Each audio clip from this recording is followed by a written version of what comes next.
ಕೆಲಸ ಬಿಟ್ಟರೆ ಇನ್ನೇನು ಯೋಚನೆ ಇಲ್ಲ. ಕೆಲಸದ ಬಗ್ಗೆ ಏನು ಬೇಕು ಅಷ್ಟೇ ಫೋಕಸ್ ಮಾಡ್ತೀವಿ. ನಮ್ದು ಎಷ್ಟಿದೆ ಅಷ್ಟೇ ನಾನು ನೋಡ್ಕೊಂಡು ಹೋಗುವಂಥದ್ದು, ಅಷ್ಟು ಬಿಟ್ಟರೆ ಇಲ್ಲ. ಒಬ್ಬ ಆಟೋ ಡ್ರೈವರ್ ಇಂದ ಪ್ರೊಡ್ಯೂಸರ್ ವರ್ಗೂ ಬಹಳ ದೊಡ್ಡ ಜರ್ನಿ ಇದು. ಇಂಡಸ್ಟ್ರಿಗೆ ಬರೋಕ್ಕೆ ನಮ್ಮ ಬ್ರದರ್ ಕಾರಣ. ಕನ್ನಡದಲ್ಲಿ ಈ ಥರದೊಂದು ಇಂಡಸ್ಟ್ರಿ ಇದೆಯಾ ಅಂತ ಕೇಳೋಂಥವ್ರು ಇದ್ರು. ಪ್ರಭು ಸರ್ ಒಂದು ಗಮನಕ್ಕೆ ಬಿತ್ತು, ಪ್ರಭುದೇವ ಅವ್ರಿಗೆ. ಅವ್ರು ನನ್ನನ್ನು ಆರ್ ರಾಜ್ಕುಮಾರಿಂದ ಹಿಡಿದು ಅಲ್ಲಿಂದ ಜೊತೆಲಿ ಕರ್ಕೊಂಡು ಟ್ರಾವೆಲ್ ಆಗಿರೋದು. ನಾನು ಇವತ್ತಿನ ದಿವಸ ಇಲ್ಲಿ ಗಂಟ ಪ್ಯಾನ್ ಇಂಡಿಯಾ ಲೆವೆಲ್ಗೆ ಏನಂತೀರ ನೀವು, ಅಲ್ಲಿ ಗಂಟ ಬಂದಿರೋದು. ಆತ್ಮೀಯ ಕನ್ನಡ ಪಿಕ್ಚರ್ ವೀಕ್ಷಕರಿಗೆ ನಮಸ್ಕಾರ. ನಾನು ಪಲ್ಲವಿ ರಾಜ್. ರಕ್ಕಸ ಪುರದೊಳು ಈ ಸಿನಿಮಾ ಕ್ರಿಯೇಟ್ ಮಾಡಿರುವಂತಹ ಟ್ರೆಂಡು ಒಂದೆರಡಲ್ಲ ಅಂತ ಹೇಳ್ಬೋದು. ಬಿಕಾಸ್ ಒಂದು ಚಿಕ್ಕ ಟೀಸರ್ ಮೂಲಕನೇ ಇಡೀ ನಮ್ಮ ಸ್ಯಾಂಡಲ್ವುಡ್ನಲ್ಲಿ ಸದ್ದು ಮಾಡಿದಂತಹ ಸಿನಿಮಾ ಅಂತ ಹೇಳ್ಬೋದು. ಸದ್ಯಕ್ಕೆ ಸ್ಟಂಟ್ ಮಾಸ್ಟರ್ ಆಗಿ, ಡೈರೆಕ್ಟರ್ ಆಗಿ, ಪ್ರೊಡ್ಯೂಸರ್ ಆಗಿ, ಇವಾಗ ಪ್ರೊಡ್ಯೂಸರ್ ಆಗಿ ಮೊದಲ ಸಿನಿಮಾವನ್ನು ಪ್ರೊಡ್ಯೂಸ್ ಮಾಡ್ತಾ ಇದ್ದಾರೆ ರವಿ ವರ್ಮ ಅವರು. ಸೊ ಅವರ ಬರ್ತ್ಡೇ ದಿನ ಒಂದು ಬಿಗ್ ಅಪ್ಡೇಟ್ಸ್ಗಳನ್ನು ಕೂಡ ಕೊಟ್ಟಿದ್ದಾರೆ. ಸದ್ಯಕ್ಕೆ ಅವರೇ ನನ್ನ ಜೊತೆಗಿದ್ದಾರೆ. ಸೊ ಅವ್ರ ಜೊತೆಗೆ ಮಾತಾಡೋಕ್ಕೆ ತುಂಬ ವಿಚಾರಗಳಿದೆ. ಮೊದಲನೇದಾಗಿ ಅವ್ರಿಗೆ ವಿಶ್ ಮಾಡಿ ಆಮೇಲೆ ಮಾತಾಡೋಕ್ಕೆ ಸ್ಟಾರ್ಟ್ ಮಾಡೋಣ. ಸರ್ ಹಾಯ್ ಸರ್, ಹೇಗಿದ್ದೀರಾ? ಫೈನ್, ಚೆನ್ನಾಗಿದೆ ಮೇಡಮ್. ಸರ್ ಮೊದಲನೇದಾಗಿ ಕನ್ನಡ ಪಿಕ್ಚರ್ ವತಿಯಿಂದ ನಿಮಗೆ ಹುಟ್ಟುಹಬ್ಬದ ಹಾರ್ದಿಕ ಶುಭಾಶಯಗಳು sir. Thank you so much. ನಿಮ್ಮ ಎಲ್ಲ ಕನ್ನಡ ಪಿಕ್ಚರ್ ವೀಕ್ಷಕರಿಗೂ ಮತ್ತು ಅಲ್ಲಿ ಕೆಲಸ ಮಾಡೋಂಥ ಪ್ರತಿಯೊಬ್ಬ ವರ್ಕರ್ಸ್ಗೂ ನಿಮ್ಮ ಬ್ಲೆಸ್ಸಿಂಗ್ ಸದಾ ನನ್ನ ಮೇಲೆ ಹೀಗೆ ಇರಬೇಕು ಅಂತ ಕೇಳ್ಕೊತೀನಿ. Thank you sir. 50 ವರ್ಷಕ್ಕೆ ಕಾಲಿಟ್ಟಿದ್ದೀರಾ ಸರ್. ಇನ್ನೂ ಆ ಒಂದು ಯಂಗ್ ಚಾರ್ಮ್ ಹಾಗೆ ಇದೆ. ಏನು ಸರ್ ಬ್ಯೂಟಿ ಸೀಕ್ರೆಟು? ಏನಿಲ್ಲಮ್ಮ, ಕೆಲಸ ಮಾಡ್ತಾ ಇರ್ತೀವಿ.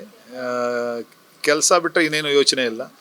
ಅಂತಂದರೆ ಯಾವುದೇ ಥರದ್ದು ಬೇರೆ ತಲೆಯಲ್ಲಿ ಹಾಕೊಂಡು ಏನು ಯೋಚನೆ ಮಾಡಲ್ಲ. ಕೆಲಸದ ಬಗ್ಗೆ ಏನು ಬೇಕು ಅಷ್ಟೇ ಫೋಕಸ್ ಮಾಡ್ತೀವಿ. ನಮ್ದು ಎಷ್ಟಿದೆ ಅಷ್ಟೇ ನಾನು ನೋಡ್ಕೊಂಡು ಹೋಗುವಂಥದ್ದು, ಅಷ್ಟು ಬಿಟ್ಟರೆ ಇಲ್ಲ.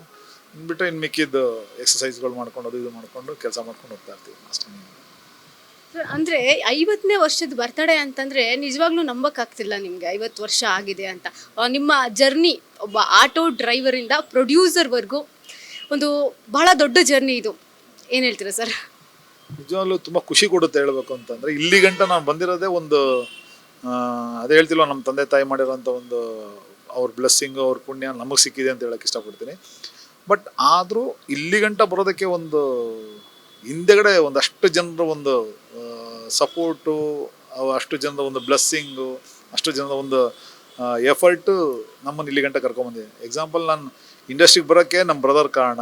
ತಿರ್ಗಿ ಅದಾದಮೇಲೆ ನನ್ನ ಮನೆಯಲ್ಲಿರೋ ಫ್ಯಾಮಿಲಿ ಅವರೆಲ್ಲ ನನ್ನ ಸಪೋರ್ಟ್ ಮಾಡಿ ಬೆಳೆಸಿದಂಥದ್ದು. ಯಾಕಂದರೆ ಇವಾಗ ನಾನು ಪೂರ್ತಿ ಕೆಲಸಕ್ಕೆ ಅಂತ ಹೇಳಿದ್ಮೇಲೆ ಇನ್ನು ಮನೆ ಕಡೆ ಜಾಸ್ತಿ ನಾನು ಫೋಕಸ್ ಮಾಡಲಿಕ್ಕಾಗಲ್ಲ. ತಿರ್ಗಿ ಅದಾಗ್ಬೋದು. ತಿರ್ಗಿ ಅದಾದಮೇಲೆ ನನ್ನ ಟೀಮ್, ಸ್ಟೆಂಟ್ ಯೂನಿಯನ್ ಟೀಮ್ ಏನಿದೆ, ನನ್ನ ಕರ್ನಾಟಕ ಸ್ಟೆಂಟ್ ಯೂನಿಯನ್, ಅವರೆಲ್ಲ ಒಂದು ನನ್ನ ಜೊತೆ ಕೆಲಸ ಮಾಡಬೇಕಾದ್ರೆ ಅವರ ಒಂದು ಇನ್ಪುಟ್ಟು, ಅವ್ರು ಮಾಡೋ ಒಂದು ರಿಸ್ಕ್ ಶಾರ್ಟ್ಸ್ಗಳೆಲ್ಲ ಒಂದು ನನಗೆ ಒಂದು ಎಲ್ಲೋ ಒಂದು ಕಡೆ ನಾನು ಇನ್ನೂ ಹೆಚ್ಚು ಕೆಲಸ ಮಾಡೋದಕ್ಕೆ ಒಂದು ಸಪೋರ್ಟ್ ಆಯಿತು ಅಂತ ಹೇಳೋಕ್ಕೆ ಇಷ್ಟಪಡ್ತೀನಿ. ಅಂದರೆ ಎಂಟೈರ್ ಟೀಮ್ ಒಂದು ಸಹಕಾರನೇ ಇಲ್ಲಿ ಗಂಟ ನಾನು ಕರ್ಕೊಂಬಂದಿರೋದು. ಅದಾದ ಮೇಲೆ ನನ್ನ ಎಲ್ಲ ಹೀರೋಗಳು, ನನ್ನ ಎಲ್ಲ ನಿರ್ದೇಶಕರು ಮತ್ತು ಎಲ್ಲ ನಿರ್ಮಾಪಕರು ಮತ್ತು ನನ್ನ ಮೀಡಿಯಾದವರು, ಇವರೆಲ್ಲ ಸಪೋರ್ಟಿಂದನೇ ಇವತ್ತವರೆಗೂ ನಾನು ಒಂದು ನಿರ್ಮಾಪಕರ ಗಂಟ ಬಂದಿರೋದು. ಮತ್ತು ನಾನು ಇನ್ನೂ ಹಿಂಗೆ ಚೆನ್ನಾಗಿ ಕಾಣ್ತಾ ಇರೋದಕ್ಕೆ ಅದಕ್ಕೊಂದು ಸೀಕ್ರೆಟ್ ಇಷ್ಟೇ, ಇದೇನಿಲ್ಲ ಸರ್. ಅಂದರೆ ಪ್ಯಾನ್ ಇಂಡಿಯಾ ಇಲ್ದಲೇ ಇರೋವಂತಹ ಕಾಲದಿಂದಲೂ ಪ್ಯಾನ್ ಇಂಡಿಯಾ ಸ್ಟಂಟ್ ಮಾಸ್ಟರ್ ಆಗಿದ್ರೆ ನೀವು.